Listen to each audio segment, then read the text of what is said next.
Buongiorno, ben ritrovati con Focus TG. È salito a 7 il bilancio gravissimo delle vittime della centrale idroelettrica di Bargi. Infatti è stato trovato l'ultimo dei 4 dispersi. Ma andiamo subito a Ponte San Nicolò da Valentina Visentin. Il cordoglio, il dolore della famiglia e della comunità per la tragica fine di Adriano Scandellari. A te Valentina.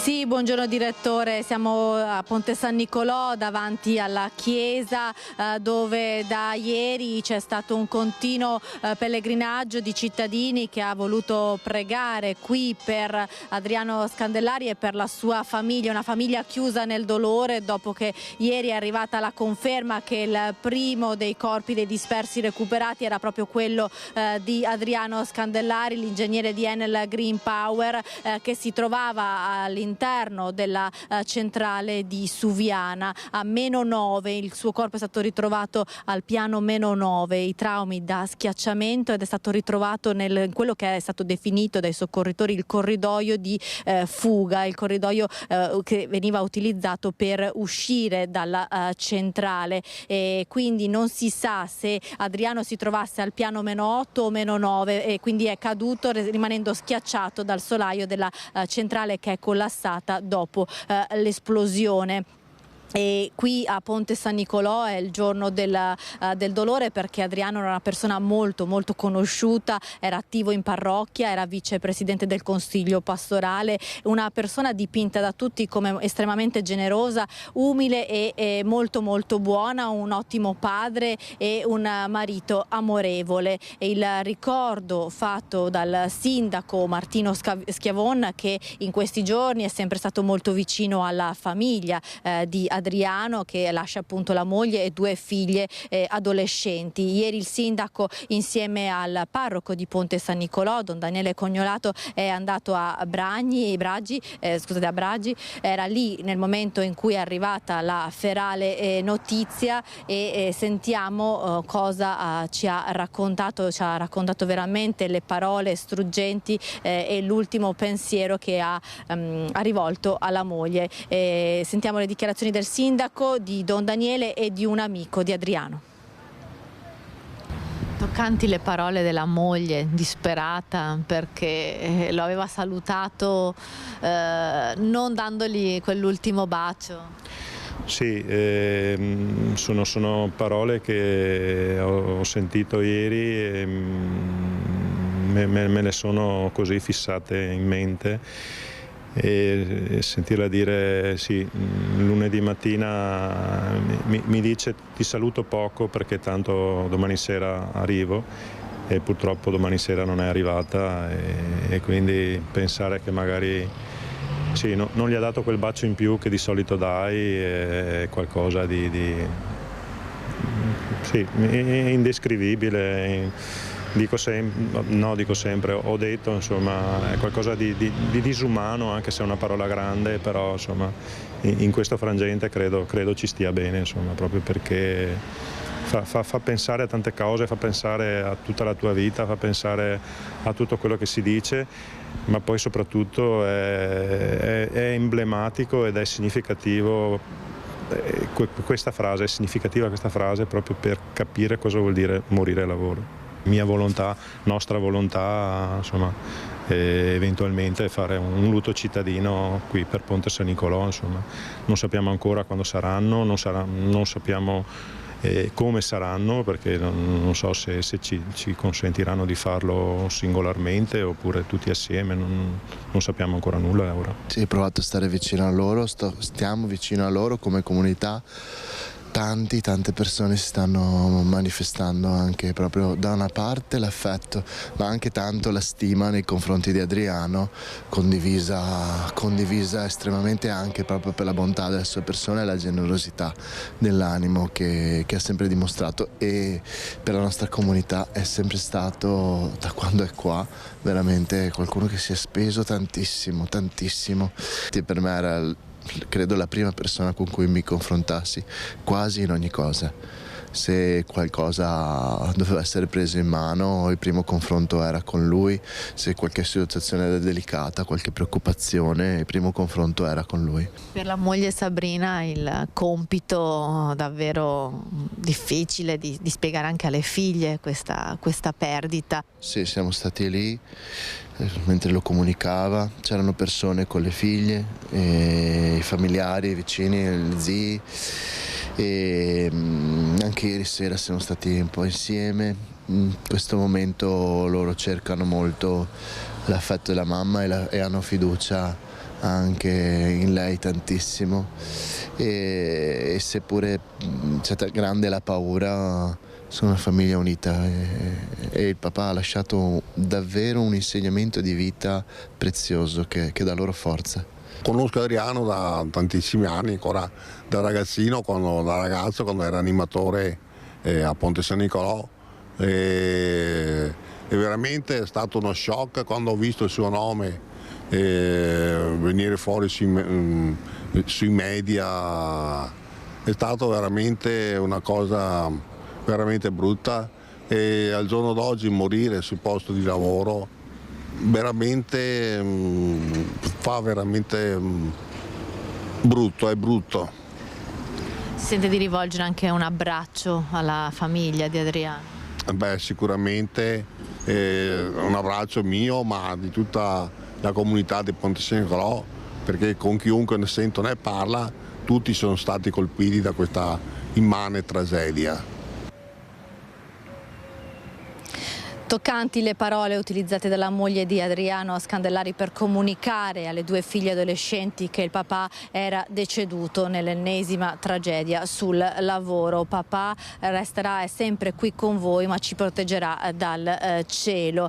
Parole delicate e di una struggenti per questa famiglia che sta affrontando un momento davvero drammatico. Insieme alla moglie di Adriano sono accorsi a Suviana anche i due fratelli, la sorella Raffaella e il fratello Don Leonardo. Avete sentito, non è ancora stata fissata la data dei funerali perché non è ancora arrivato nulla osta dalla procura alla restituzione della salma, la salma che si trova ad oggi in questi minuti nell'obitorio dell'ospedale di Bologna. Verranno appunto poi fissati i funerali che potrebbero tenersi qui nella chiesa di Ponte San Nicolò, la parrocchia dove dove Adriano era molto attivo, ma visto insomma la grande partecipazione non si esclude che possano essere fatti anche in una chiesa molto più grande, come per esempio la Basilica di Santa Giustina che a Padova, che è stata utilizzata ahimè anche di recente proprio per i funerali di Giulia Cecchettin, ma che è molto grande e che è in grado di accogliere migliaia di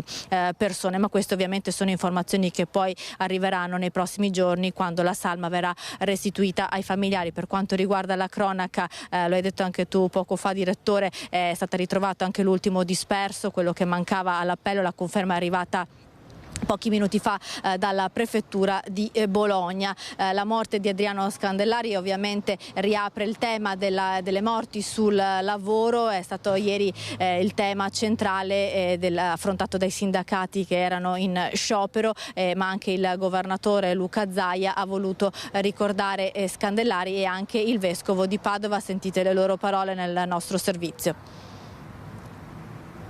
Una tragedia, un bilancio terribile per quanto riguardano i veneti, peraltro 2 feriti e un morto, una vicinanza mia di tutti noi veneti, a questa famiglia di questo povero lavoratore che ha perso la vita in quella centrale, e va anche la vicinanza alle famiglie dei feriti. Dopodiché noi vorremmo capire anche quale sia stata la dinamica, visto e considerato che ad oggi si rincorrono notizie anche spesso discordanti sulla dinamica e sulla ricostruzione dei fatti.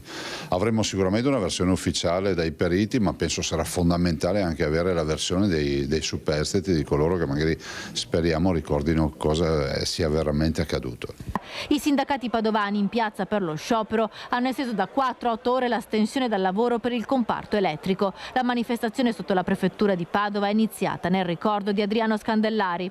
Ahimè, non c'è da meravigliarsi perché il contatore corre velocissimamente. 100 morti in un anno e 1000 morti in Veneto e 1000 morti a livello nazionale non accadono per caso, perché siamo in presenza di un lavoro che è sempre più sfruttato, che è sempre più frammentato, siamo in condizioni di sempre maggiore precarietà, siamo in condizioni purtroppo di una filiera dove si va alla ricerca del subappalto, adesso chiaramente dovranno essere accertate le condizioni che hanno portato tra virgolette a questo incidente. La CGIL chiede che venga istituita la patente a punti per le aziende che non rispettano contratti, regole in materia di sicurezza e contrattazione sindacale. La UIL invece chiede che venga istituito il reato di omicidio sul lavoro. In molti casi, troppi casi, si tratta di omicidio sul lavoro, quando si tolgono i dispositivi di sicurezza da una macchina, da un orditoio per produrre di più e l'operaio, l'operaia muore stritolata. Non è un incidente, è un'altra fattispecie che io chiamo con il nome proprio di omicidio. Anche il vescovo di Padova, Monsignor Claudio Cipolla, ha espresso profondo cordoglio per la morte di Adriano Scandellari e ha rivolto un pensiero di vicinanza alla moglie e alle figlie dell'ingegnere di Ponte San Nicolò, che era impegnato anche nel consiglio pastorale del suo comune, e vicinanza anche al fratello Don Leonardo, parroco della diocesi padovana. È tempo di attuare una riflessione forte perché il lavoro è uno dei luoghi in cui si esprime la dignità della vita umana, ha concluso il vescovo, che invia una preghiera a tutte le famiglie delle altre vittime, dei dispersi e dei feriti.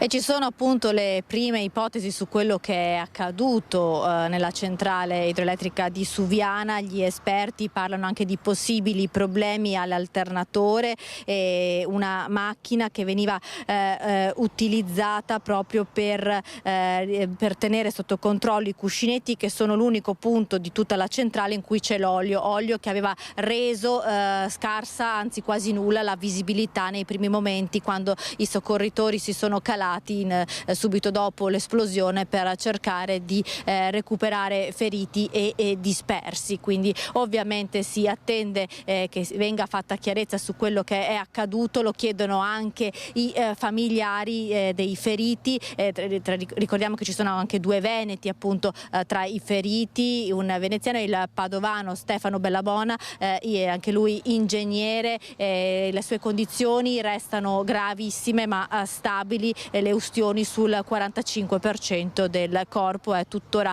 ricoverato in ospedale a Parma, come ci ha confermato ieri il fratello. Intanto da Ponte San Nicolò è tutto, linea allo studio.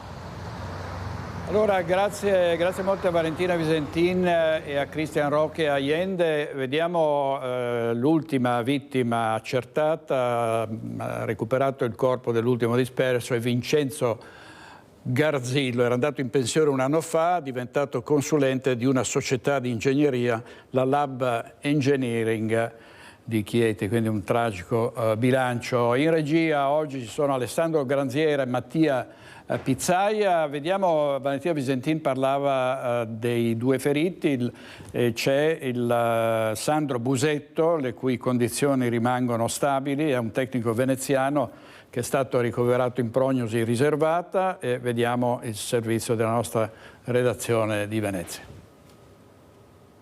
Ustioni gravi sul 40% del corpo e una piccola emorragia cerebrale da scoppio, anche se a preoccupare maggiormente sarebbero i fumi inalati durante l'incendio. Sandro Busetto, il tecnico veneziano dell'Enel coinvolto nell'esplosione della centrale di Suviana, rimane ricoverato in prognosi riservata al reparto grandi ustioni dell'ospedale di Pisa, dove era stato trasferito martedì sera in condizioni molto serie. Busetto è un tecnico estremamente esperto. La moglie, che ha raggiunto la Toscana assieme ad altri familiari, non sa spiegarsi cosa possa essere accaduto. Se avesse saputo che qualcosa non tornava, avrebbe trovato il modo di sistemarla, ha detto. È una tragedia immane, è una tragedia che deve essere chiarita fino in fondo. Ci introduce il tema delle morti sul lavoro, però è altrettanto vero che qui sembra che la dinamica sia una dinamica veramente importante, che forse i feriti, se riusciranno, magari riusciranno a darci anche la loro versione dei fatti. Detto questo, si pone un interrogativo su tutto quello che sono le morti sul lavoro. Su cosa è accaduto ovviamente saranno poi i tecnici nominati dalla procura a evidenziare cosa è accaduto. Io una mia idea me la sono fatta, però ovviamente non essendo stato sul posto, non avendo visto nulla, non è che posso dichiarare, c'è già troppa gente che dichiara pur non avendo le competenze. In queste ore il Veneto è scosso dalla notizia del ritrovamento del corpo del tecnico padovano Adriano Scandellari e Venezia attende con apprensione notizie sulle condizioni del suo concittadino. I 35 anni di lavoro con l'Enel avevano portato spesso Busetto lontano dalla città, con la quale ha comunque sempre mantenuto, oltre alla residenza, un rapporto strettissimo, come la passione per le immersioni che ne ha fatto un istruttore al Club San Marco. Facciamo tutti il tifo per Sandro Busetto, per lui e per gli altri degenti, ha scritto in un comunicato Zaia. Siamo loro vicini nella battaglia per ritornare presto tra le braccia dei loro cari. Servizio di Filippo Fois. Adesso andiamo a Treviso per vedere che cosa è accaduto dopo il pestaggio avvenuto in centro pochi giorni fa di un consulente, Luca Gobbo, che aveva difeso una signora importunata da ragazzi e per tutta risposta da questi minorenni era stato picchiato con calci e pugni. E con Luca Gobbo Christian Arboit. A te Christian. Sì, direttore, buongiorno da Vicolo Rialto qui a Treviso. Esattamente una settimana fa l'aggressione ai danni di Luca Gobbo che è qui con noi ed è un po' il personaggio della settimana. Ne hanno parlato un po' tutti, noi lo ringraziamo perché è qui con noi, è stata una settimana molto difficile, lui è un uomo molto impegnato, quindi è rientrato stanotte nel Trevigiano, lui risiede in Svizzera. Gobbo, buongiorno. Buongiorno a tutto il Veneto. Allora, esattamente una settimana fa l'aggressione ai danni di Luca Gobbo. Cos'è successo? Vorrei sentire da lei il racconto di quegli attimi, di quei lunghi secondi. Certo, io uscivo da questo passaggio qui, entravo a quel passaggio di là, sulla parte destra, questa galleria molto affascinante che a me piace tantissimo, e sulla parte sinistra c'erano i due ragazzi, tra cui uno con la bicicletta impennata, e sulla parte destra c'era la mamma con i suoi due figli sulle spalle che venivano aggrediti. Io con gentilezza e educazione ho cercato di avere un dialogo molto positivo con questi ragazzi qui, anche per calmarli un attimo, ma più armonica era la conversazione e loro più aggressivi diventavano. Lei più utilizzava l'arma della gentilezza, più loro si innervosivano. Tra l'altro, che cosa dicevano a questa signora? Insulti, immagini irriferibili? Sì, assolutamente sì, soprattutto una protesta di non farsi dettare che loro dovevano scendere dalla bicicletta in questo passaggio qui. Loro non volevano sentir ragioni, insomma. Lei si è avvicinato, ha cercato di in qualche modo rasserenare il clima, ma non c'è riuscito. No, loro erano secondo me partiti proprio con l'intento di aggredire un qualcheduno o un qualcosa, e dopo questa conversazione qui sono riuscito a farmi dare il numero del suo papà. I genitori gentilissimi mi hanno invitato, consapevoli della situazione che avevano, di chiamare i carabinieri, e mentre che io ho passato il telefono mio alla signora che è stata aggredita è scattata la rissa, prima i spintoni, poi la rissa, e fin quando che i commercianti ci hanno divisi. Ecco, quindi lei ci conferma una cosa molto significativa, ovvero prima di venire aggredito lei ha chiamato i carabinieri, anche perché in qualche modo lo avevano consigliato gli stessi genitori del 17enne. Certo, sono stati chiamati comunque dai commercianti qui, mentre che noi facevamo questa discussione qui, perché le discussioni erano molto aggressive. Ecco, però appunto questi ragazzi non hanno voluto sentire ragioni e l'hanno aggredita pesantemente. Questi sono i metri interminabili che lei ha percorso, calci, pugni, cos'altro. Esatto, bidoni sulla testa e tutto quello che ci va attorno.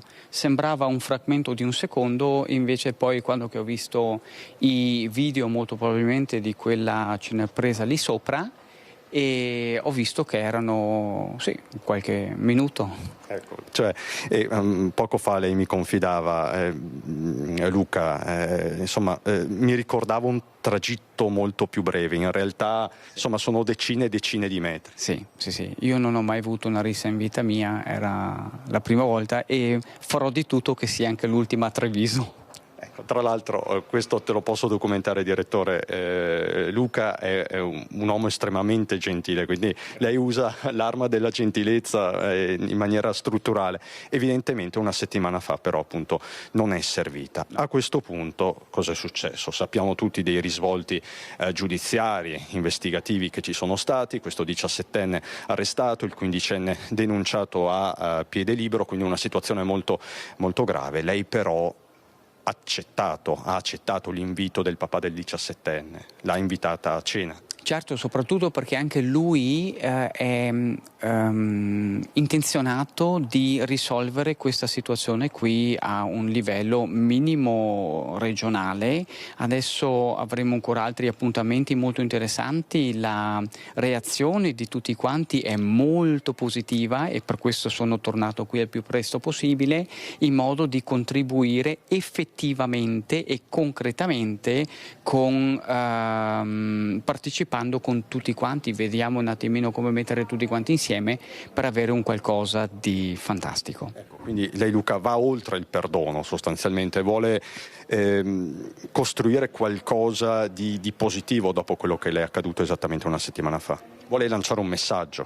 Assolutamente sì, penso che è ora di cambiare qualche cosa nel positivo. Con il negativo creiamo solo negatività e con il positivo spero di creare solo che positività. Senta Luca, lei ha due figli gemelli di 24 anni, esatto. Che cosa le hanno detto e che cosa le ha detto anche la sua ex moglie? Allora, i miei figli non hanno detto tanto perché loro sono sempre molto discreti e così. Mia ex moglie mi ha detto: guarda Luca, conoscendoti, ovvio. Tra l'altro Luca ha molti aneddoti, ma so che questa sera, direttore, sarà tuo ospite a Focus, quindi lei sarà ospite del nostro direttore Baccialli e avrà tante altre testimonianze, insomma, perché la sua vita è un po' caratterizzata da questa gentilezza. Fantastico, allora vediamo come contribuire in una maniera, chiamiamola trevigiana, dove l'eccellenza è un standard. L'eccellenza e a questo punto anche la gentilezza contro le baby gang, può essere un'arma, può essere uno strumento. A proposito, ieri Adriano Padatta, che insomma conoscete tutti, ha detto nel corso di una conferenza stampa a Casugana, questi ragazzi dovrebbero essere puniti corporalmente. È un'affermazione forte, la condivide?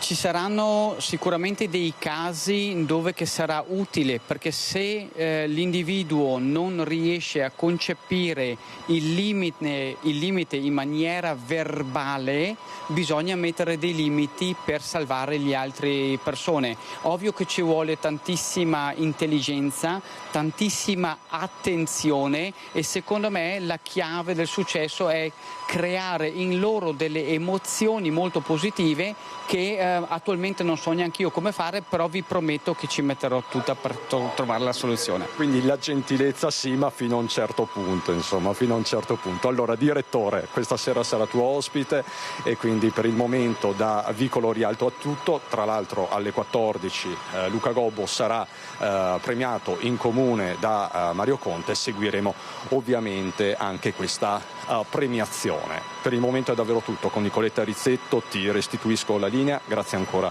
Luca Gobbo. Grazie a voi. Grazie molte. A stasera con Luca Gobbo a Focus alle 21:15 sarà un'occasione per tornare a parlare di baby gang. Il suo un approccio così molto, potremmo chiamarla una mozione degli affetti. Ci sono state altre prese di posizione rispetto invece ad una linea dura che è quella proposta, come diceva prima Christian Erboit, da Adriano Padatta durante la presentazione dei suoi corsi di autodifesa per le donne. Vediamo cosa ha detto. Non vorrei dire una cosa forte, però io la dico. Cioè, sarebbe anche ripristinare le pene corporali, perché secondo me, sì, adesso ve lo dico, 3-4 nervate nel culo a questi ragazzini non li farebbero male, secondo me, no? Senza esagerare, però 3-4 nervate nel culo, secondo me, dopo che vanno via, no, doloranti per 15 giorni, forse si pensano meglio. E questa è la ricetta raddrizzabulli per Adriano Panatta, perché per lo storico campione di tennis i lavori socialmente utili o lo sport non bastano per cercare di recuperare questi giovani. Dello sport socialmente utile per raddrizzare questi ragazzi? Ma lo sport è già socialmente utile, obbligarli diventa difficile, è molto meglio obbligarli a spalare del concime, per esempio, che secondo me gli farebbe molto bene anche per le narici, diciamo, apre molto, diciamo, le narici, e lì si obbligarli, cioè delle cose un po' umilianti per capire che stanno sbagliando. Poi sono ragazzi, cioè ragazzi di 15 anni, adesso io non credo che siano dei delinquenti incalliti, sono dei bulletti un po' così, cioè, però si mettono a posto, se uno vuole li mette a posto.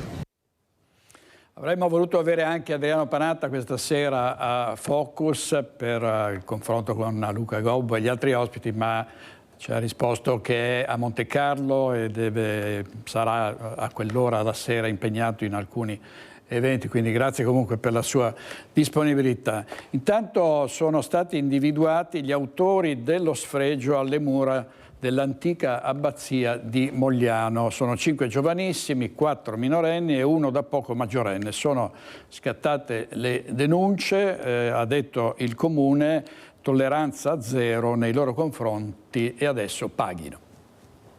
Sostanzialmente abbiamo individuato la persona che materialmente ha con la vernice spray imbrattato il muro e il selciato e tutti coloro che direttamente o indirettamente hanno contribuito passandosi le bombolette piuttosto che addirittura indicando come andava scritto, quindi c'è stata chiaramente una collaborazione. Complessivamente sono 4 minorenni e un maggiorenne. Non è la prima volta che combinano guai, ma stavolta imbrattando la parete storica dell'abbazia hanno superato il segno. Sono 5 i ragazzi individuati dalla polizia locale dopo circa 3 settimane dai vandalismi che hanno indignato Mogliano Veneto. Le scritte erano comparse alla vigilia dell'inaugurazione di una mostra, una ferita ancora oggi visibile. Quella notte con un bastone era stata anche spostata una telecamera in modo che non riprendesse le loro gesta. Peccato che nella zona del Brolo gli occhi elettronici siano davvero tanti. C'è stata un'intensa attività, siamo partiti sicuramente dal sistema di videosorveglianza che contribuisce in una maniera decisiva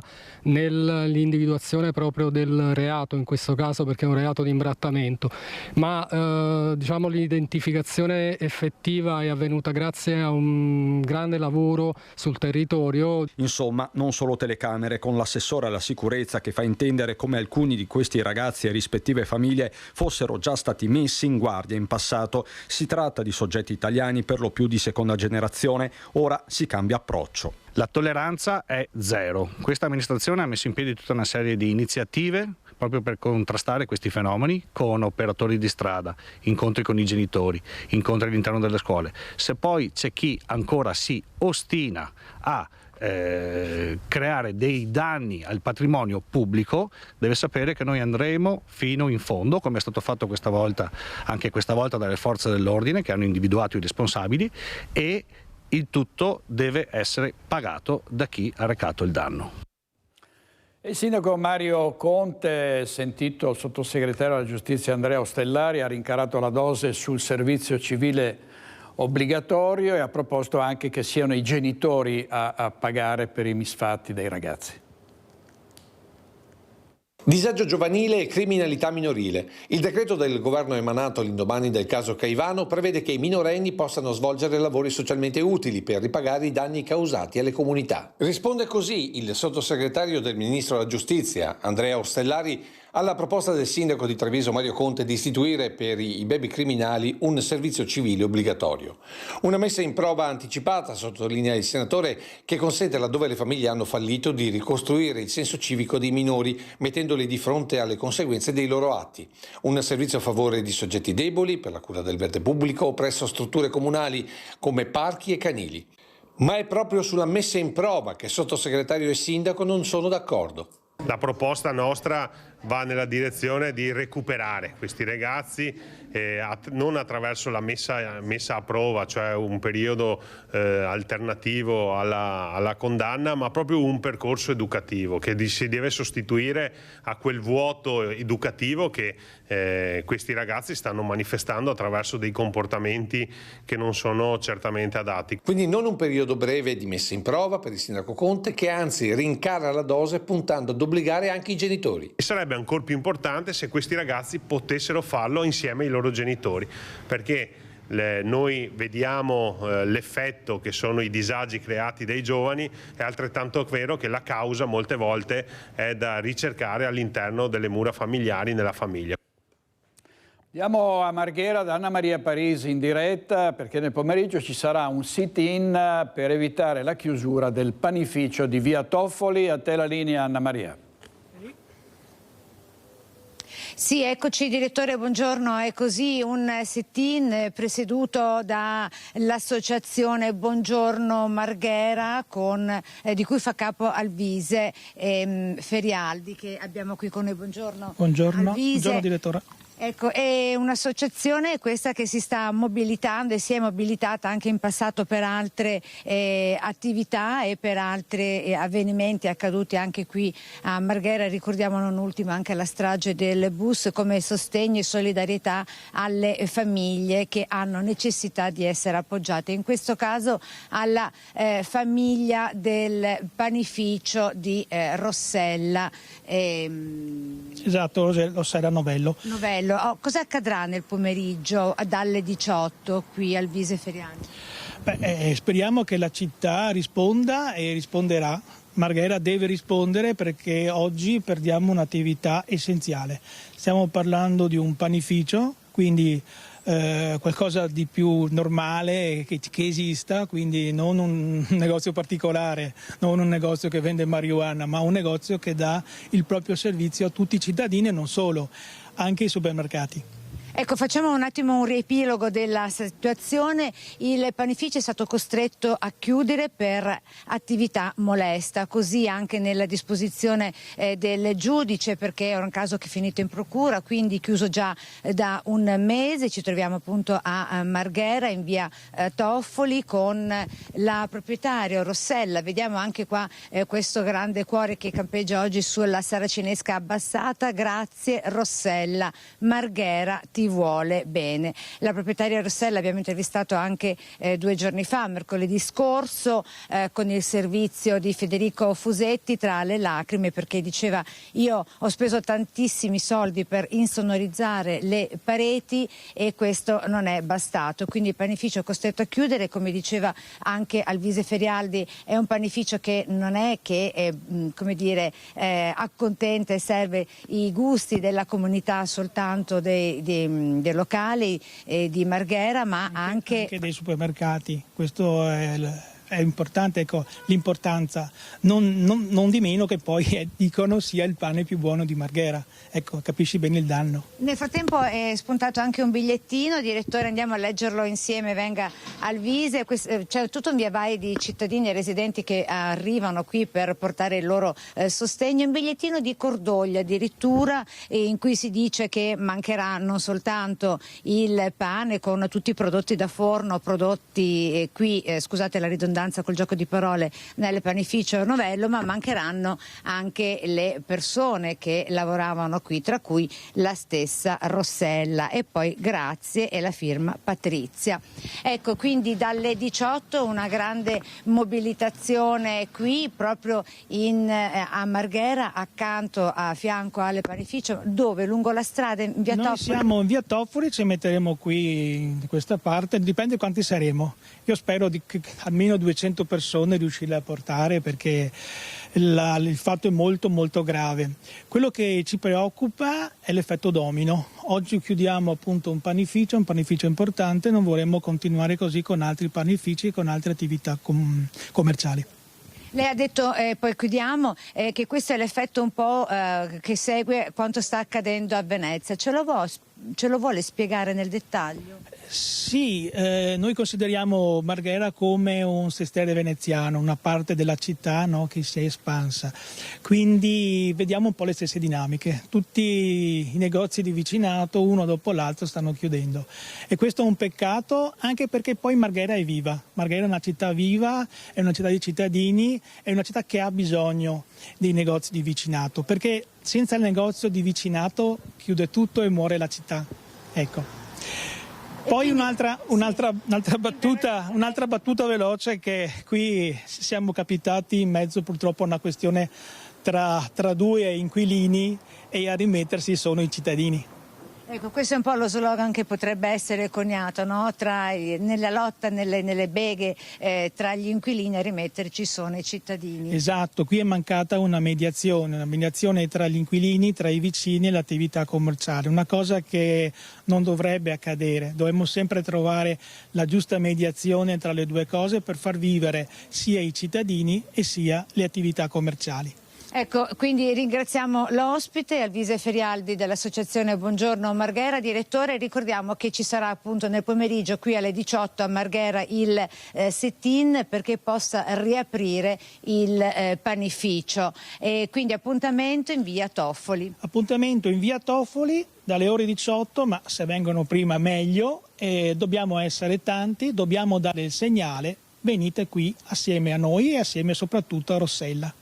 Da Marghera è tutto, linea a te direttore. Grazie Anna Maria Parisi e a Sandro Ponchio, il nostro operatore. Vediamo purtroppo altri incidenti stradali, ce n'è stato uno stamattina in via Vallorgana ai confini tra i comuni trevigiani di Asolo e di Castelcucco. Un motociclista 34enne di Altivole è stato urtato accidentalmente da un'auto che lo ha fatto sbalzare per alcuni metri. Immediato l'arrivo di automedica e ambulanza di Pedemontana Emergenza, oltre all'elicottero da Padova. Il ferito è stato sottoposto direttamente ad un'ecografia per la valutazione di eventuali emorragie con apparecchiature d'avanguardia. Una volta stabilizzato è stato trasportato al Cafoncello di Treviso e non è in pericolo di vita. Indagini in corso da parte della Polizia Locale di Asolo per ricostruire l'esatta dinamica dell'incidente.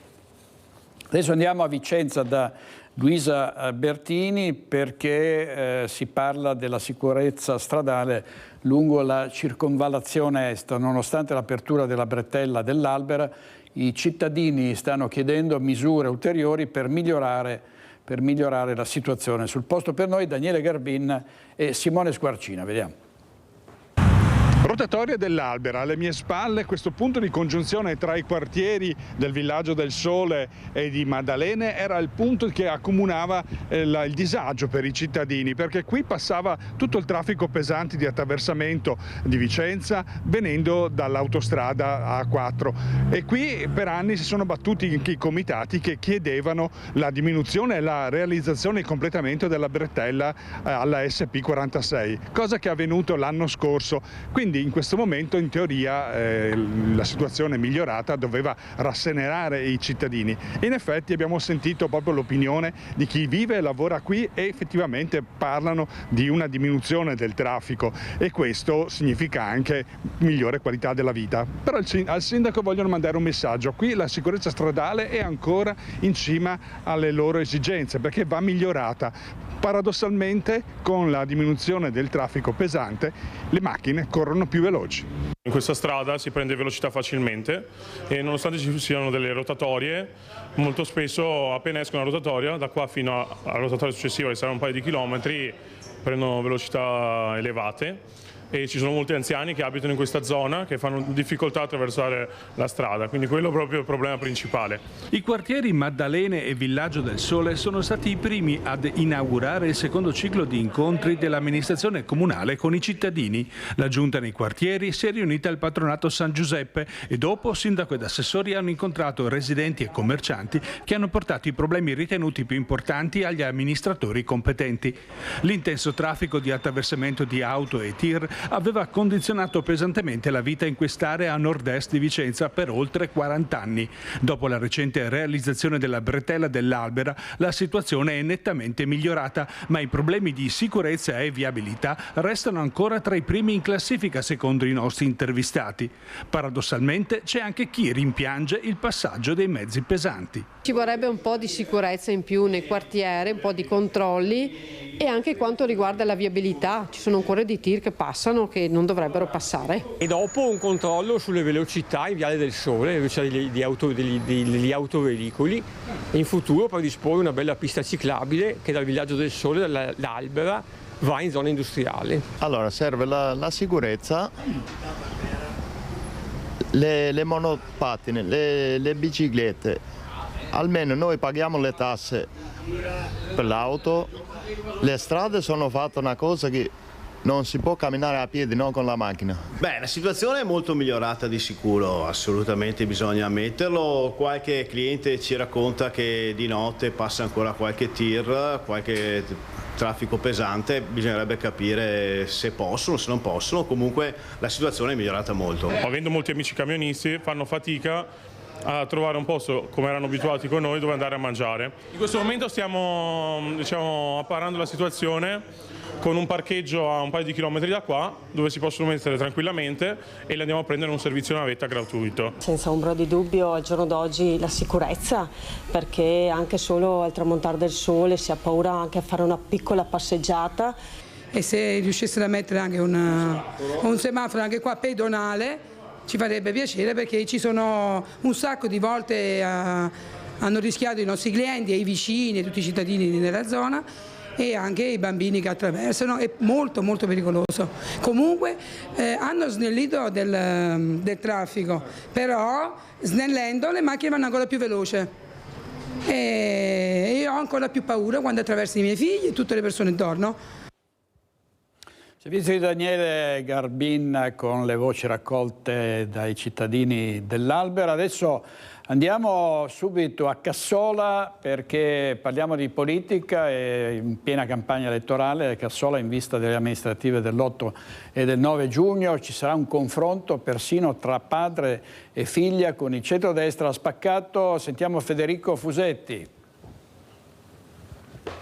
Sì, buongiorno direttore, buongiorno ai telespettatori. Sì, una pagina politica da Cassola che ha la particolarità di essere il comune più grande dopo Bassano, ha appena superato da poco e di poco i 15.000 abitanti e quindi è l'unico comune che potenzialmente potrebbe anche andare al ballottaggio. Silvia Pasinato è la candidata sindaca che si è presentata oggi, centrodestra diciamo, con il sostegno anche di Forza Italia e di Fratelli d'Italia.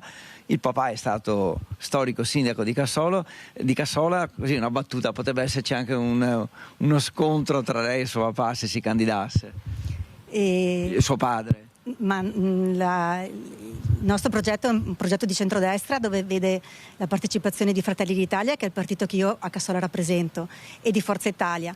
Mio papà è all'interno di Forza Italia e sta dando una mano all'interno di Forza Italia per riuscire a sviluppare al meglio questo tipo di progetto, ma scontri assolutamente no. Sì, era più una battuta infatti. I vostri avversari, il centro-sinistra va in continuità, dicono che il centrodestra è spaccato e lei poco fa ha detto una frase che mi ha colpito, cioè non è vero che bisogna tenere i partiti fuori dalla politica, se i partiti danno un sostegno sano, tra virgolette, ben venga la loro presenza, tanto è vero insomma, che c'erano esponenti di Fratelli d'Italia, Gio Formaggio, il deputato Giovine, con lei oggi. Sì, io credo che per la dimensione territoriale che ha assunto Cassola la presentazione di un candidato sindaco appoggiato da partiti e non da liste civiche sia importantissima, perché comunque il cittadino quando va a votare deve avere trasparenza anche da questo punto di vista, deve sapere la collocazione precisa dal punto di vista politico della persona che va ad eleggere e dei componenti del proprio gruppo, del gruppo che rappresenta. Questo non toglie il fatto che le idee, i programmi, la programmazione amministrativa debba ispirarsi alla comunità e quindi debba essere sviluppata ispirata appunto a quello che a livello civico viene chiesto. Fratelli d'Italia, Forza Italia, la Lega che fa? Potrebbe diciamo poi convergere su di lei? Allora, con la Lega abbiamo iniziato a dialogare ancora tempo fa. Da parte mia non c'è stata mai nessun tipo di preclusione, anzi la mia impronta è sempre stata quella di dire si conclude un ciclo di 10 anni dell'attuale amministrazione e l'auspicio era che anche in questa tornata elettorale si potesse creare quello che a Cassola non è mai stato fatto, ovvero un centrodestra unito con Fratelli d'Italia, Forza Italia e Lega. Io ad oggi non ho notizie se non quella che appunto dei componenti della Lega di Cassola sosterranno il candidato sindaco della lista Vivere Cassola, però dal punto di vista politico del partito non ho notizie. Ultima cosa, la domanda classica che si fa, se sarà eletta sindaco, la prima cosa che farà il giorno dopo le elezioni. Allora io lo sto dicendo da più parti anche per raccogliere, per completare le liste che verranno presentate. La prima cosa è il coinvolgimento dei giovani, la creazione della consulta dei giovani, di un laboratorio di giovani pensatori. L'appello ad andare a votare da parte chiesto a tutta la comunità, a tutti i cittadini, ma in particolare ai ragazzi, alle ragazze giovani, perché è dalle loro idee, dalle loro posizioni, dalle loro opinioni che poi si svilupperà il futuro di Cassola, e in particolare un laboratorio per giovani pensatori per fare in modo che la programmazione amministrativa che riguarda i giovani parta e abbia impulso proprio da loro. Grazie a Silvia Pasinato, in bocca al lupo naturalmente. Direttore, ti restituisco la linea. Grazie molte a Federico Fusetti, alla sua ospite. Adesso andiamo a Bassano del Grappa, dove la situazione è ancora più intricata. C'è ovviamente lo scontro, ci sarà lo scontro tra Nicola Finco da una parte, appoggiato da Lega, Forza Italia e Democrazia Cristiana, e dall'altra Elena Pavan con Fratelli d'Italia e la sua lista civica, e poi ovviamente c'è Roberto Campagnolo, candidato del centro-sinistra. Sentiamo cosa ha detto oggi Riccardo Poletto, l'ex sindaco, su quanto ha fatto, secondo Poletto molto poco, la sindaca Pavan. Vediamo. C'era una volta il centrodestra unito e compatto a Bassano, ma ne siamo proprio sicuri? Alla luce delle divisioni, degli scontri, delle forti polemiche che stanno caratterizzando questa campagna elettorale, verrebbe da dire che le fratture evidentemente c'erano già prima e che Elena Pavan, forse, non è mai riuscita a tenere insieme una vera e propria maggioranza. Tanti i pezzi che la sindaca ha perso per strada, dal siluramento di Tamara Bizzotto fino all'uscita di scena del vice sindaco Roberto Marin, passando per il caso Stefano Facchin e per tutte le volte che la maggioranza non ha avuto i numeri in consiglio, fino poi alla recente cacciata di Elena Pavan dalla Lega con la sindaca che ha tolto le deleghe al Giro d'Italia al suo assessore Mariano Scotton, oscurando anche Andrea Viero in qualche spot. Non sono divisioni che nascono da proposte diverse per la città, ma nascono da fratture di chi in questi 5 anni avrebbe dovuto governare la città. E invece purtroppo in questi 5 anni quel gruppo, quella compagine che ha proposto il sindaco Pavan 5 anni fa, ha perso pezzi già dal primo anno, con il siluramento, chiamiamolo così, dell'assessore Tamara Bizzotto, che era la sicurezza. Per cui è più la preoccupazione perché questa frattura che è esplosa adesso, ma che è nata molto tempo prima, ha impedito di poter governare dignitosamente la città. Dunque, secondo Poletto, una città che Elena Pavan non ha saputo governare dignitosamente, e proprio la dignità della politica adesso è in gioco, perché con tutto questo caos il rischio di creare disaffezione nei cittadini c'è. Io temo di sì, perché se i candidati sindaci sono tanti e incontrano diverse sensibilità, potrebbe anche accadere che ci sia una maggiore affluenza al primo turno, perché uno ha maggiore possibilità di scelta. Però ripeto, alcune divisioni non sono frutto di questo, ma sono frutto di contrapposizioni, di scontri, di polemiche che già sono molto alte in questa fase.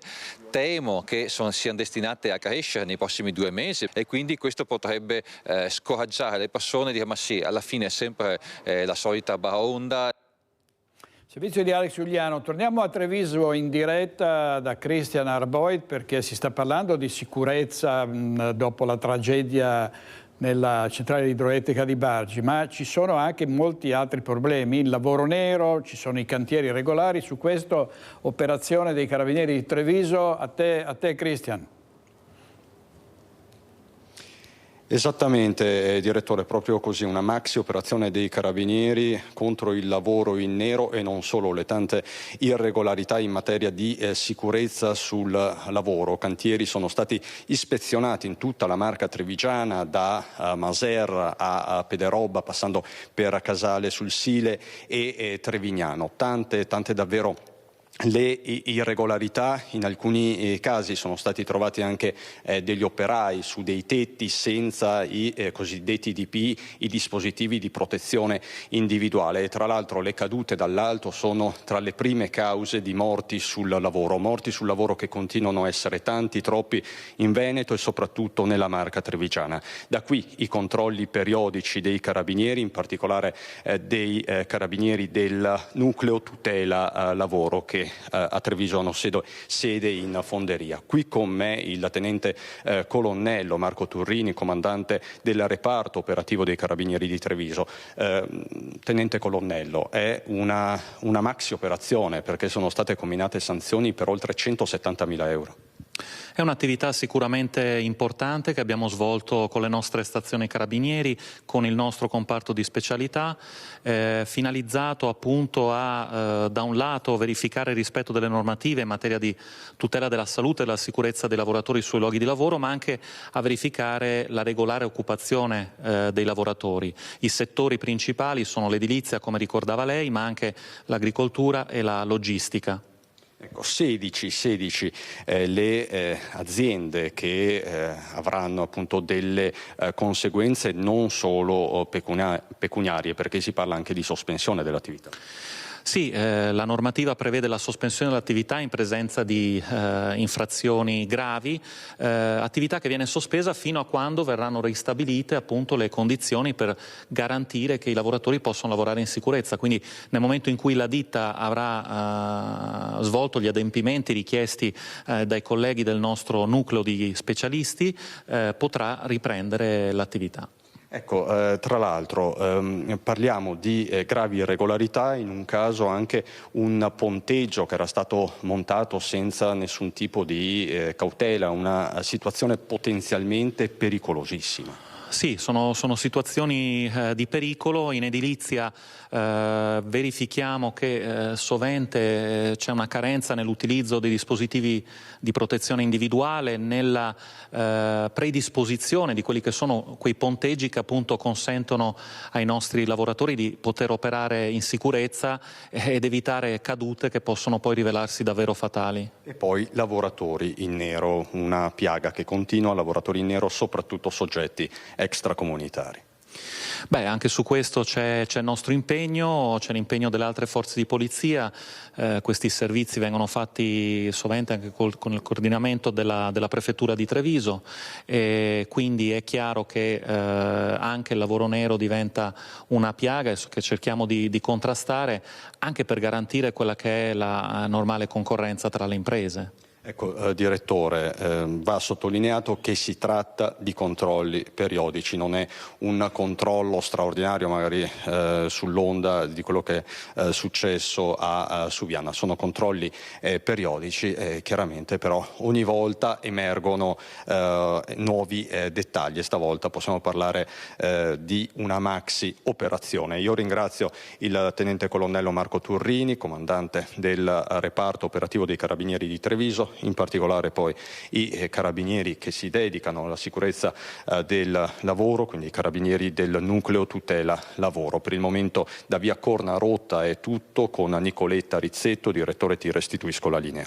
Grazie molte.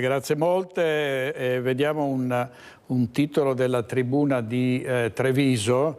Roncalde, ladri in casa con il flessibile, il colpo sventato dalla figlia. Ottavio Antoniolli era fuori casa quando due uomini sono entrati nella sua abitazione, volevano rubare la cassaforte, ma sorpresi hanno abbandonato il tutto. Vedete in questa foto la cassaforte che era stata presa di mira. Rischiano delle denunce alcuni dei manifestanti che hanno inscenato la protesta davanti al rettorato del Bo chiedendo una mozione a favore della Palestina. Era un corteo non autorizzato. Rischiano la denuncia una decina di manifestanti che hanno animato la protesta di martedì. Per il pomeriggio ad alta tensione è andato in scena davanti al Bo, manifestazione che era autorizzata come un sit-in statico all'esterno dell'università, in cui i manifestanti hanno invece tentato di sfondare il cordone della polizia schierato a protezione dell'ingresso dell'Ateneo. Palazzo del Bo, dove era in corso una seduta del Senato accademico che doveva votare una mozione per chiedere la sospensione del bando del Ministero degli Esteri per la cooperazione scientifica con atenei israeliani, mozione che è stata poi bocciata, e mentre all'interno si respingeva la mozione, fuori sull'Easton si animava il fronte della protesta con gli agenti che contenevano la pressione dei ragazzi allontanandoli dall'ingresso. Mobilitazione di sindacati e lavoratori a Breganze, dove la Agico sta gestendo una crisi che potrebbe mettere a rischio molti posti di lavoro, soprattutto quelli dei lavoratori a tempo determinato. Vediamo il servizio della nostra redazione. In gioco ci sono oltre 100 posti di lavoro e la preoccupazione dei lavoratori è maggiore perché i vertici aziendali non hanno ancora avviato il confronto con le organizzazioni sindacali. Parliamo dell'azienda Agico di Breganze che secondo CISL e CGIL non ha ancora un piano industriale per rilanciare la produzione e superare insieme una crisi che si preannuncia lunga almeno fino al 2025 e così oggi mobilitazione davanti ai cancelli. Siamo dovuti arrivare a questa mobilitazione perché dopo diversi incontri con l'azienda iniziati al 20 di marzo l'azienda comincia a lasciare a casa le persone che loro intendono interinali. Per noi sono persone che lavorano qui dentro, persone che lavorano anche da 30 mesi accanto agli altro dipendente, al proprio collega, e non gestisce la crisi, non sa che pesci pigliare, non ha un piano industriale e noi siamo preoccupati del futuro di questa azienda. È un'operazione che va gestita per tempo assieme e condivisa con noi. Ecco, noi al tavolo abbiamo portato delle proposte per fare in modo di diluire nel tempo il problema della crisi, che è innegabile, ma l'azienda ha risposto di no. Oggi in protesta, pronti a tornare in strada di nuovo? Se l'azienda non ci convoca e assieme non troviamo delle soluzioni alternative, sì, torneremo in strada. Allora, dovremmo vedere adesso una rapina che c'è stata in Via Verdi a Vicenza, e questo il servizio, lo dico a Mattia Pizzaia e Alessandro Granziero. A Vicenza un uomo che è stato rapinato in Via Verdi e 3 stranieri sono stati intercettati e arrestati dalla polizia. 3 stranieri già con precedenti sono stati arrestati dalla polizia per aver tentato di rapinare poco prima delle 2 di notte un automobilista padovano. Gli agenti sono intervenuti dopo una segnalazione al 113 sorprendendo i 3 malviventi che avevano immobilizzato un uomo nella sua auto in Via Verdi a Vicenza cercando di sottrargli qualcosa. Alla vista dei poliziotti i malfattori sono fuggiti verso il centro di Campomarzo e la vittima si è allontanata di gran fretta con l'auto.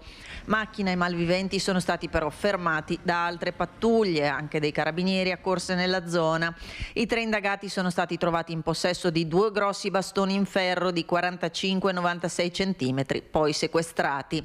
La vittima ha sporto denuncia per l'accaduto, riferendo che si era fermato nella zona del Park Verdi per un improvviso bisogno fisiologico e di essere stato poi accerchiato dai 3 che gli hanno chiesto prima una sigaretta, poi con insistenza anche del denaro che lui si è rifiutato di consegnare.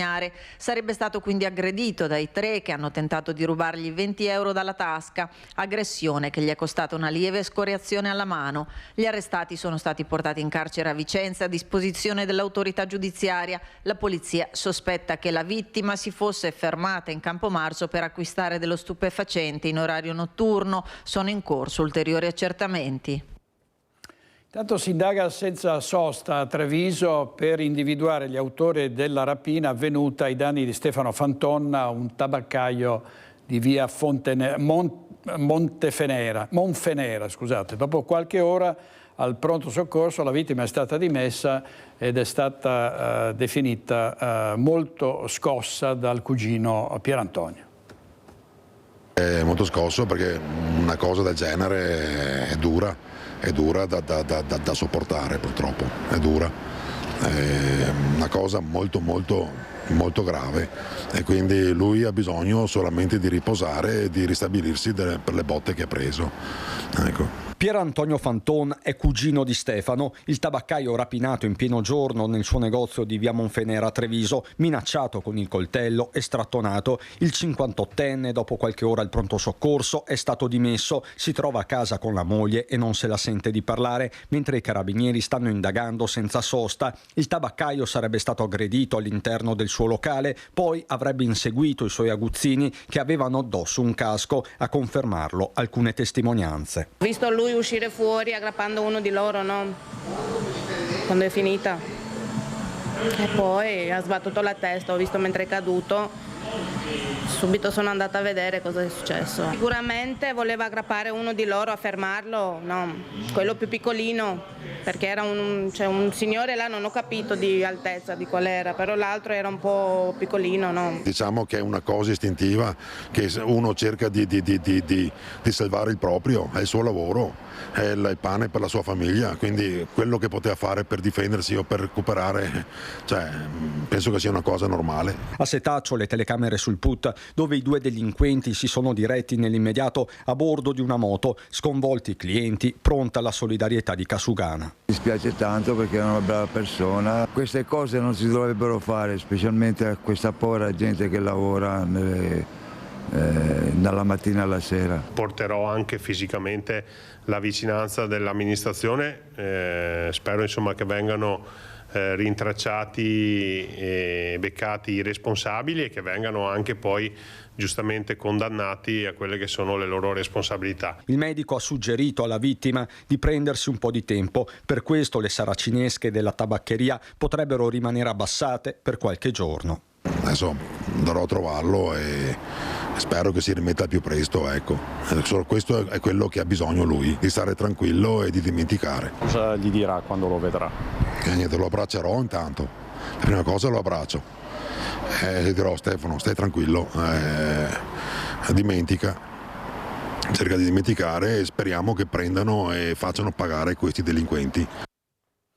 Come funziona la rete europea dei borseggiatori, dei cosiddetti pickpocket? Lo ha spiegato alla Nuova Venezia Monica Poli, che peraltro in seguito alla sua attività in difesa delle persone borseggiate è stata anche aggredita. Quello che possiamo fare e che facciamo è azione di disturbo. Altri comitati sicurezza a livello europeo si sono mossi, c'erano già e abbiamo cominciato a condividere video, foto e abbiamo notato che gli stessi personaggi girano per tutta Europa. Al bar qua. Ok.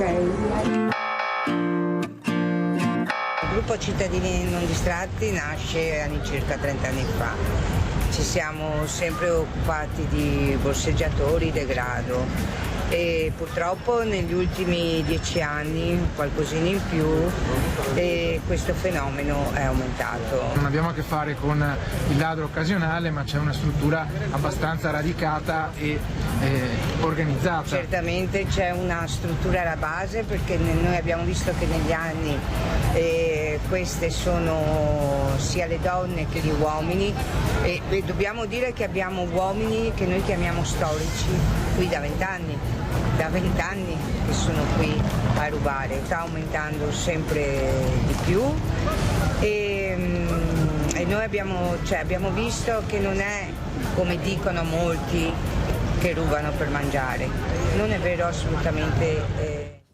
E questa era Monica Poli. Andiamo in pubblicità un paio di minuti e poi torniamo con altre notizie, altri collegamenti. A tra poco.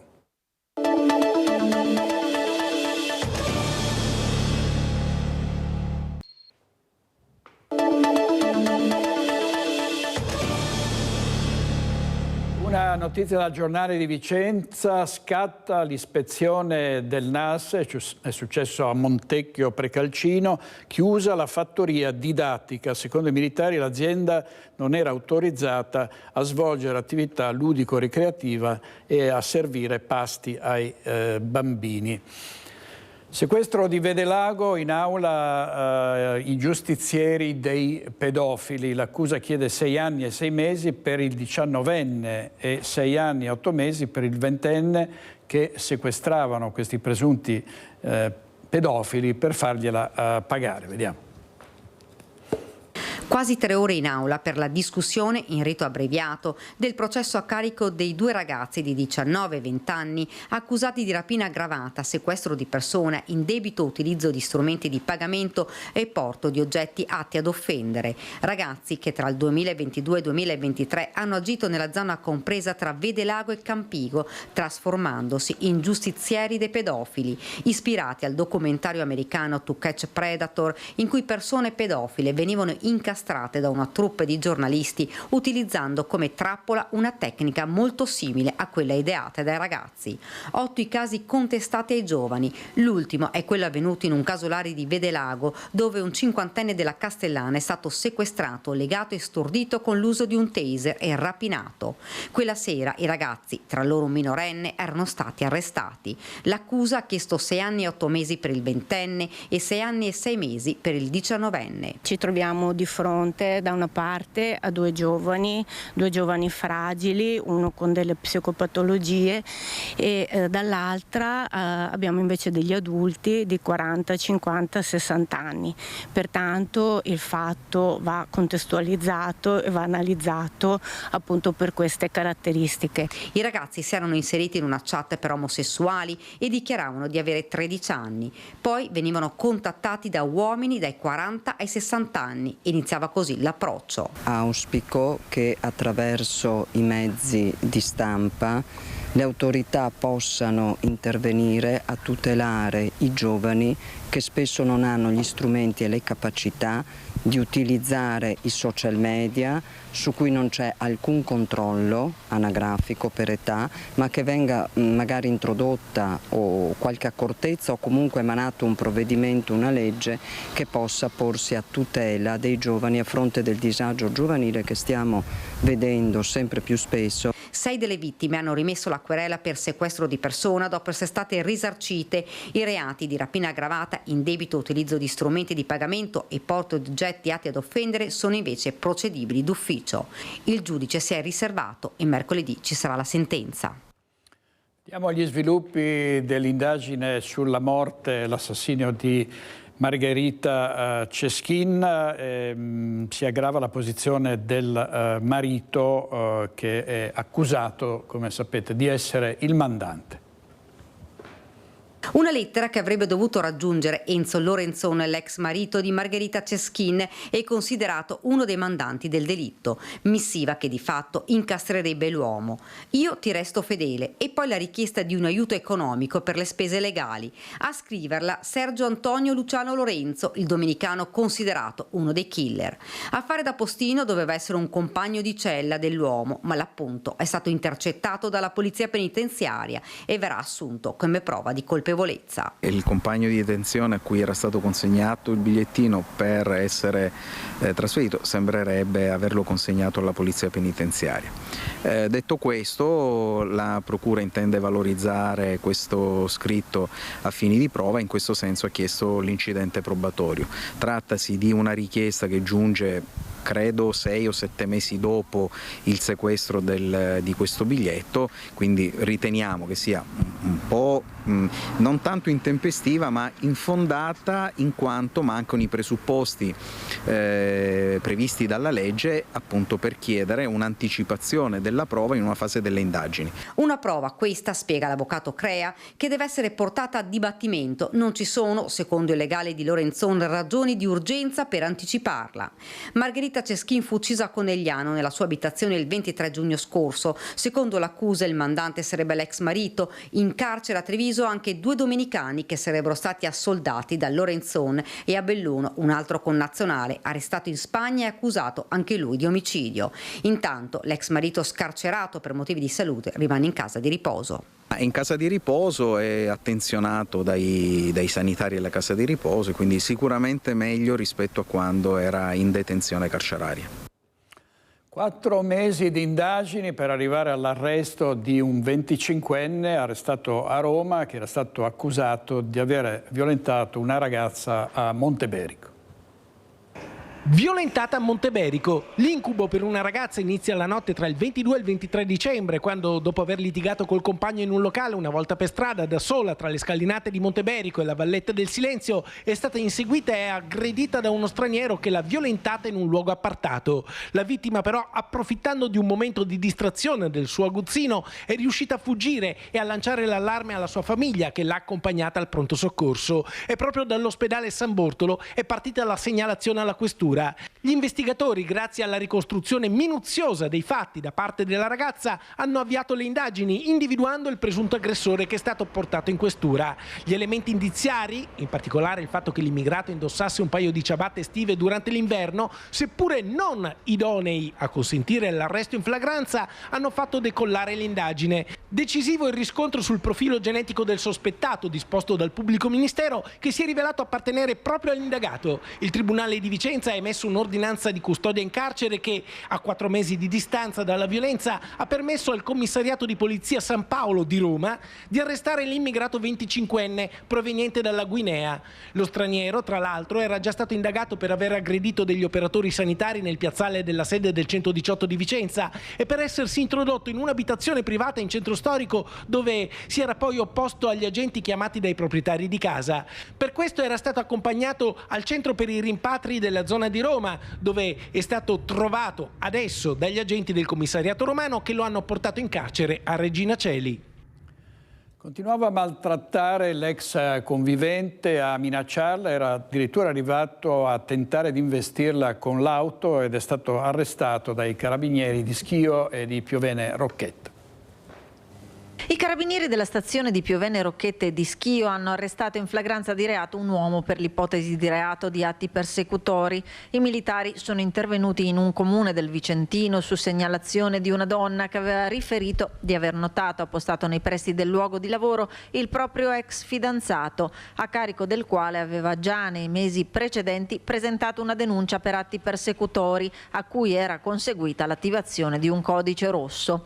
Dalle indagini dei militari è emerso che quel pomeriggio, poco prima dell'intervento dei carabinieri, si era appostato in macchina nei pressi del luogo di lavoro della donna per poi rivolgerle delle frasi minacciose e, una volta salito in macchina, si era diretto verso di lei ad alta velocità tentando di investirla.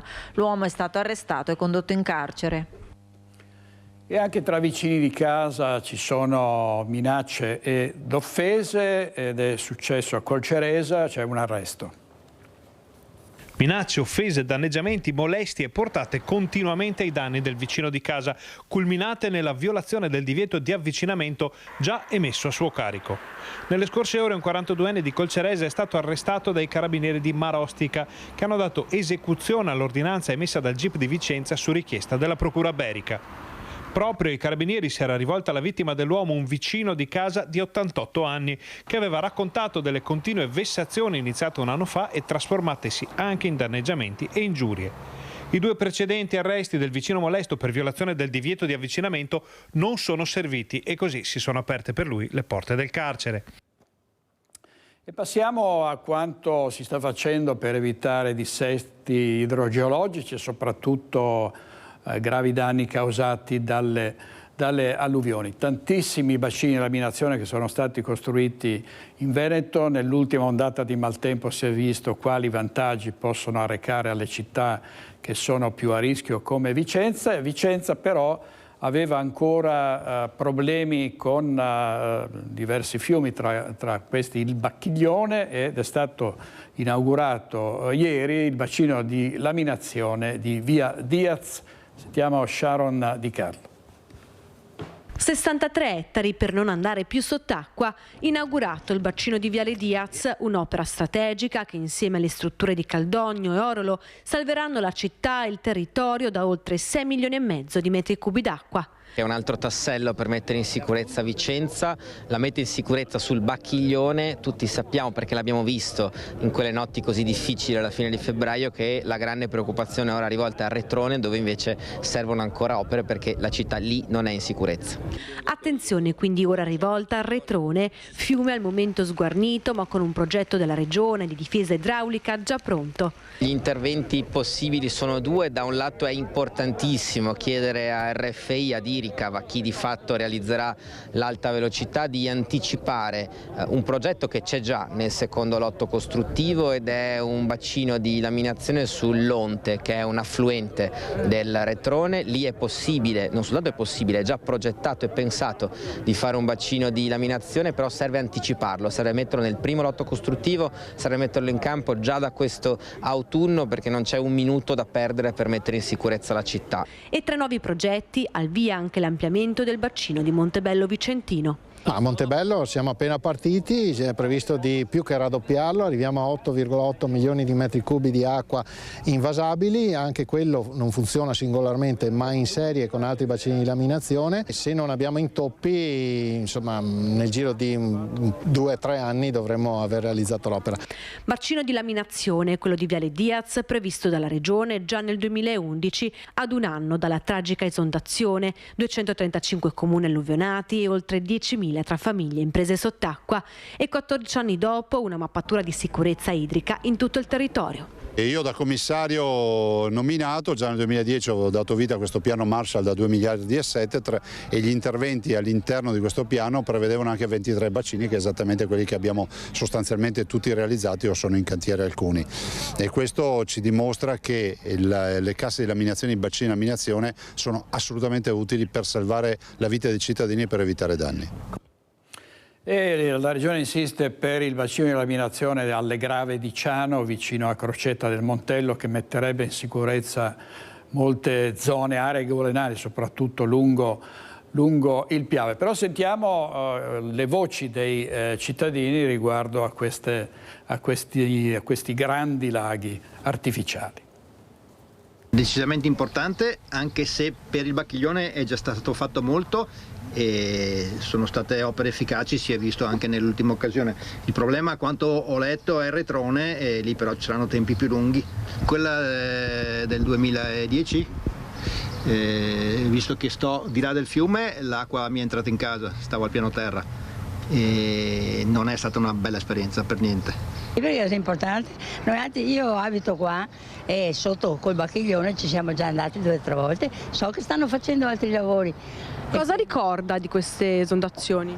Beh, le inondazioni sono tremende perché arrivano all'improvviso, quando meno te l'aspetti, specialmente di notte. Ti svegli la mattina che ti trovi già sotto acqua. Stanno facendo qualcosa molto importante a Vicenza. Soprattutto per questa zona che ha patito una decina d'anni fa una situazione insopportabile e che adesso con questi bacini di laminazione sicuramente è messa al sicuro definitivamente. Lei cosa ricorda il 2010?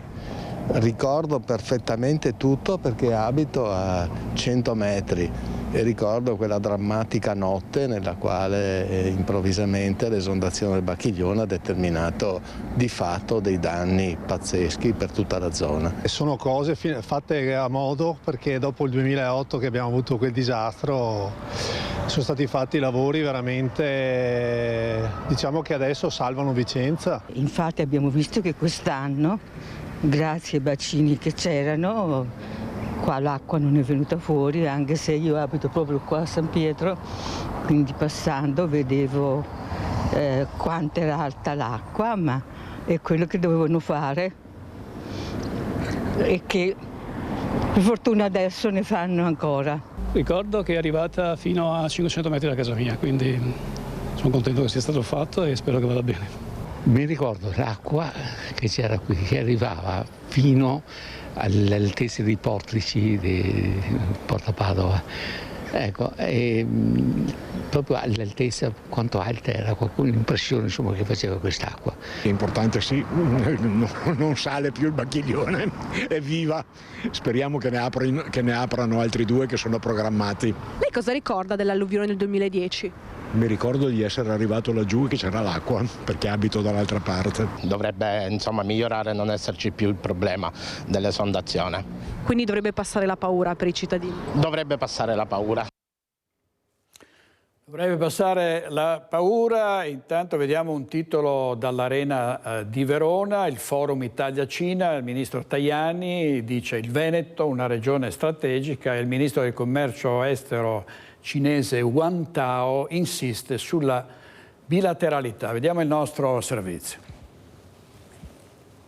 Parleremo anche di un possibile volo Shanghai-Venezia, che mi pare una buona idea. I 2 aeroporti stanno parlando e mi auguro si possa incrementare il numero delle presenze turistiche in tutto il Veneto. Poi abbiamo di fronte a noi le Olimpiadi, e avere un volo diretto da Shanghai in Veneto mi pare una scelta giusta, ragionevole e utile per lo sviluppo del turismo.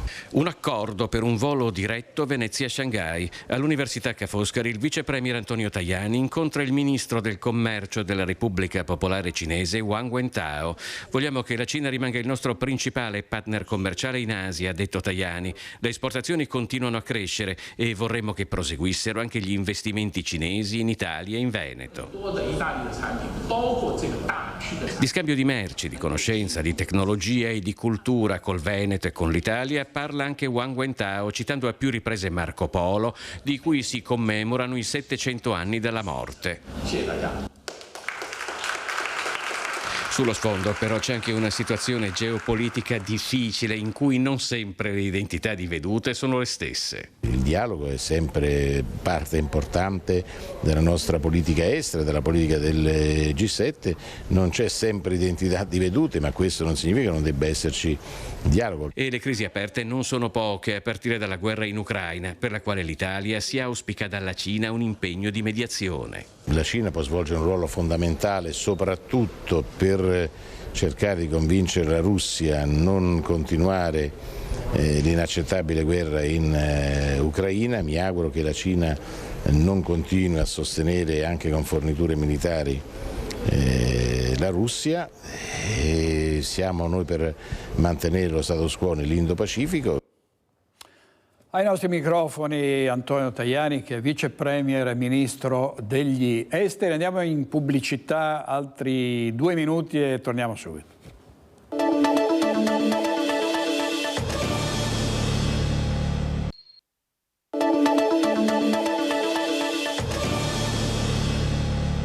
Tre gli agenti di pubblica sicurezza feriti durante una rivolta nel CPR di Gradisca di Sonzo. L'assessore Roberti dice in arrivo pene più severe. Sentiamo. Nuova rivolta al CPR di Gradisca, assessore Roberti, purtroppo questa volta con conseguenze abbastanza gravi, almeno per un agente, danni ingenti alla struttura. Quali soluzioni possibili? Innanzitutto un abbraccio all'agente ferito e un ringraziamento a tutti gli agenti che sono intervenuti per sedare quella che è stata l'ennesima rivolta in un CPR, e in particolare a Gradisca. Ma questo intanto ci segnala e ci evidenzia un qualcosa di abbastanza naturale e semplice che abbiamo sempre sostenuto, il fatto che dentro i CPR ci siano sostanzialmente dei delinquenti pronti a scatenare delle risse, a ferire degli agenti, a scatenare delle rivolte pericolose e violente, ed è bene che quelle persone siano dentro un CPR rimpatriate quanto più possibile. Sul cosa si può fare, fortunatamente il governo sta già intervenendo, il Parlamento sta già intervenendo, prevedendo delle condanne severe per chi fomenta, alimenta, dirige e conduce delle rivolte all'interno dei centri dei CPR. Questo speriamo possa essere un deterrente ancora maggiore per far sì che quelle persone che già hanno evidentemente commesso dei reati sul territorio nazionale continuino nella loro opera anche all'interno di quei centri.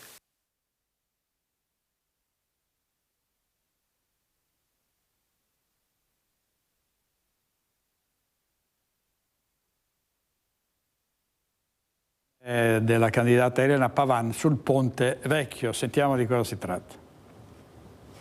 Venerdì sera tutti invitati sul Ponte Vecchio, che diventerà una tribuna del mercante.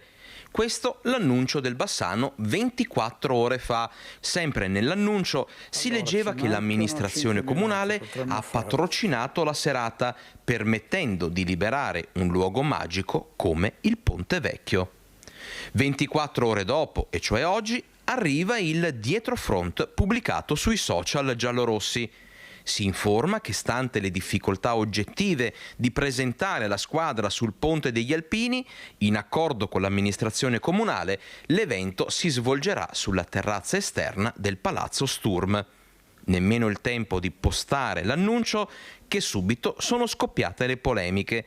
In tanti, infatti, si sono chiesti perché, ad esempio, una settimana fa il Ponte Vecchio ha potuto ospitare, con il benestare della sindaca Elena Pavan, una conferenza stampa politica per la presentazione della ricandidatura di, guarda caso, Elena Pavan.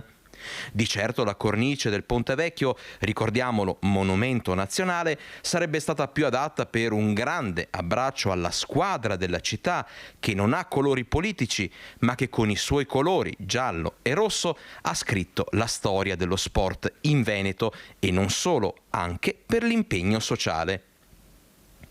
E qualcuno ha colto la palla al balzo per rispolverare questa, la famosa vignetta in cui Elena Pavan, raffigurata con l'atteggiamento di una bimba capricciosa, dice che il ponte è mio e ci gioco solo io.